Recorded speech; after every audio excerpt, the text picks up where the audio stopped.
જય Jinendra, welcome to Sanjeev Kapoor ખજાના. હું છું અમીષા. આજે હું આપ સૌ માટે લાવી છું જૈન રેસિપીનો ખજાનો.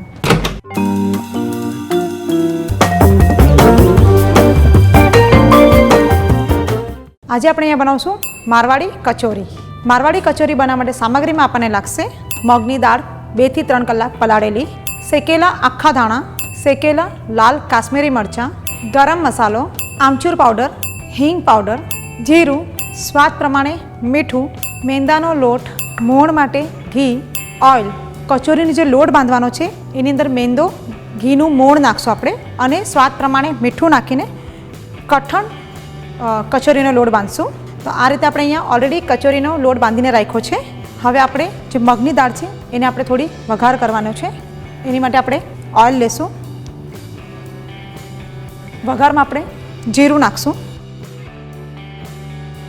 હવે આપણે એની અંદર હિંગ નાખશું અને આપણે જે મગની દાળ જે પલાળીને રાખી છે 2 થી 3 કલાક એ એની અંદર નાખશું.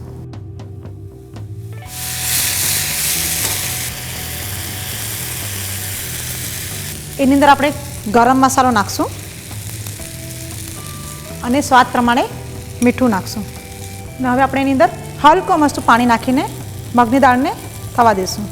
હવે આપણે જે મગની દાળનો જે વઘાર કર્યો છે એને ઢાંકી દઈશું અને જ્યાં સુધી એનું પાણી સુકાઈ ન જાય ત્યાં સુધી એને થવા દઈશું.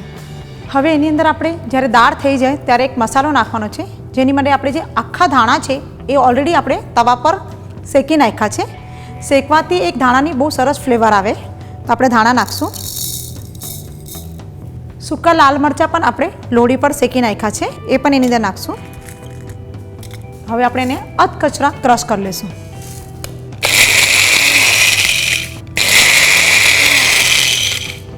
આ રીતે આપણે એને હાફ અધકચરા ક્રશ કરી લઈશું. ત્યાં સુધી આપણે બીજી બાજુ ઓઇલ પણ ગરમ કરવા માટે મૂકી દઈશું. હવે આપણી દાળ ઓલમોસ્ટ તૈયાર થઈ ગઈ છે. બહુ ગળવી ન જોઈએ દાળને. એની અંદર આપણે જે દાણા અને લાલ મરચાંનું જે ક્રશ છે એ નાખશું, જેનાથી ખૂબ જ સરસ ફ્લેવર આવશે અને કચોરીમાં એક સ્પાઇસીનેસ પણ આવી જશે. ખટાશ માટે આપણે અહીંયા આમચૂર પાવડર ઉપયોગ કર્યો છે અને કચોરીમાં એક સરસ ફ્લેવર આપવા માટે આપણે એની અંદર હલકો મસ્તું ઘી નાખશું. આ બધા મસાલાને આપણે પાછું એકવાર હલાવી લઈશું.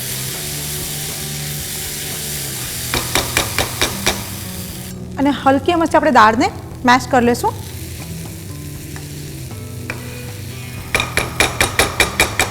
તો આ આપણી મગની દાળ તૈયાર થઈ ગઈ છે. એની અંદર મસાલો પણ પ્રોપર આપણો ચડી ગયો છે.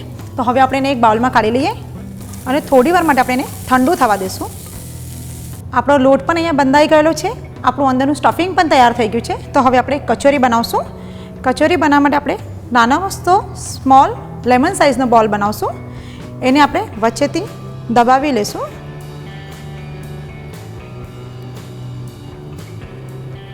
ને આ જે દાળનું સ્ટફિંગ છે એની અંદર નાખશું. આ રીતે આપણે એને વાળીને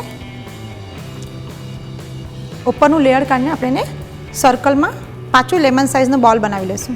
આ આપણી કચોરી વળાઈ ગઈ છે અને ઓઇલ આપણું ગરમ થઈ ગયું છે. અહીંયા ઓઇલ ખૂબ ગરમ નથી કરવાનું. હવે આપણે આ કચોરી એની અંદર નાખી દઈશું. સ્લો ફ્લેમ પર આપણે આ કચોરીને થવા દઈશું, તો જ એનું જે પડ છે એ કડક થશે. આ જે કચોરી છે એ તમે પોઝિશનમાં પણ બનાવી શકો છો, કેમ કે આમાં કંઈ પણ લીલોતરી નથી. આપણી કચોરી અહીંયા તૈયાર થઈ ગઈ છે. હવે આપણે એને કાઢી લઈએ. આ આપણી જૈન મારવાડી કચોરી તૈયાર થઈ ગઈ છે. આમ તો આ કચોરી એમને જ ખાવાની ખૂબ મજા આવે છે, પણ તમે ચાહો તો ગ્રીન ચટણી અને કેચઅપ સાથે પણ ખાઈ શકો છો.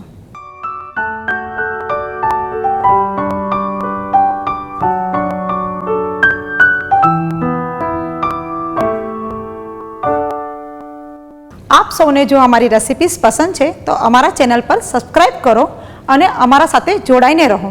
Happy cooking.